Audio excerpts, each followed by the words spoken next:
আসসালামু আলাইকুম, সকলে কেমন আছেন? আশা করি ইনশাল্লাহ ভালো আছেন। আজকে আপনাদের মাঝে নিয়ে আসলাম একটি নতুন চা। চাটির নাম হলো মধু চা। আসুন কথা না বাড়িয়ে কি লাগে আসলে এই মধু চা তৈরি করতে, আসুন এটি দেখে নেই। প্রথমে যেটা লাগবে এটা হচ্ছে আদার কুচি। দ্বিতীয়ত এই যে লেবু লাগবো, লেবু ভালো লেবু লইবেন, সুন্দর লেবু।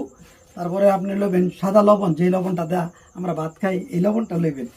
তারপরে একটা মশলা লাগবো, গোলমরিচ, দারচিনি, এলাচ, রং, তেজপাতা। এটা একসাথে গ্রাইন্ডার মেশিন দিয়ে পাউডার বানাই নেবেন। তারপরে সবচেয়ে মেন জিনিস যেটা লাগবে এটা হচ্ছে খাঁটি মধু। মধুটা খাঁটি না হইলে কিন্তু ভাই স্বাদটা কিন্তু পাইবেন না। যাক কথা না পারি, আসুন দেখি কিভাবে বানান লাগে, বানায় দেখাই। দুইটা চা বানাবো, আমরা দুইজন আছি বর্তমানে, দুইটা চা বানাবো ইনশাল্লাহ। দেখি কি কি লাগে ইনশাল্লাহ। প্রথমে যেটা দিলাম আমি আদার কুচি, আদা ভালো করে কুচি কুচি করে নেবেন। এই যে আদার কুচি দিলাম।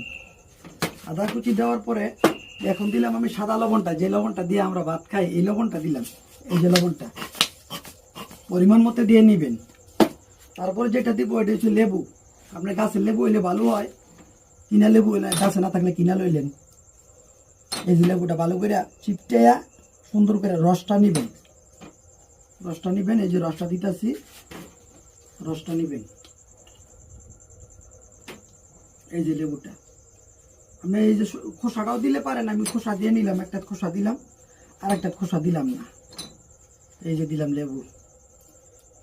লেবুটা দেওয়ার পরে এখন আমি দিব কি লবণটা, লবণ তো দিচ্ছি। এখন পাউডারটা দেবো, এই যে মশাক্কাল যে পাউডারটা, পাঁচমিশালি যে পাউডারটা, এটা দেবো। এখন দেখেন এই পরিমাণ দিবেন, বেশি দিবেন না, এটা অনেক ঝাল, বেশি দিলে আবার খাইতে পারবেন না। এখন যেটা দেবো এটা হচ্ছে খাঁটি মধুটা। মধুটা পরিমাণ মতন দিবেন, মধুর কোনো ক্ষতি নাই। 2 চামচ পরিমাণ মধু দিবেন। এই যে একটা দিলাম, আপনার পরিমাণ মতো আপনি দিয়ে লইবেন। এই যে সুন্দরভাবে মধুটা দিলাম।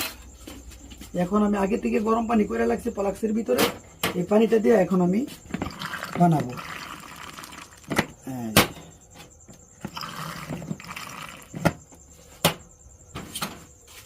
ভালো করে মিশিয়ে নেবেন, ভালো করে একটু মিশিয়ে নেবেন, সুন্দরভাবে মিশিয়ে নেবেন।